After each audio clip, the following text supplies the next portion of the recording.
हुजूर सल्लल्लाहु अलैहि वसल्लम फरमाते हैं, हज़रत अबू हुरैरा रावी हैं, नबी पाक फरमाते हैं अल्लाह की बारगाह में दुआ से ज़्यादा कोई इज्जत वाली और तकरीम वाली चीज़ है ही कोई नहीं।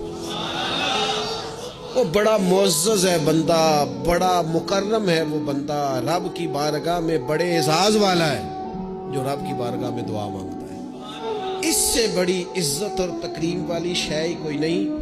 और यार, लोगों की किसी बड़े आदमी से मुलाकात हो जाए तो फ्रेम करा के फोटो लगाई है, सारी जिंदगी उस चीज को बेचा है। वो समझते हैं बड़ा एजाज है, इतने बड़े बंदे ने मुझे सामने बिठा लिया और बिल्कुल तन्हाई में 1 to 1 मुलाकात, और उसने मुझे कहा आप खुद बयान करें जी क्या मसला है, मैं आपका हल करता हूं। कितनी बड़ी तकरीम की बात है। तो अगर कोई दुनियादार बड़ा आपको और मुझे सामने बिठा ले तो लोग समझते हैं बड़ी तकरीम की बात है। और जिस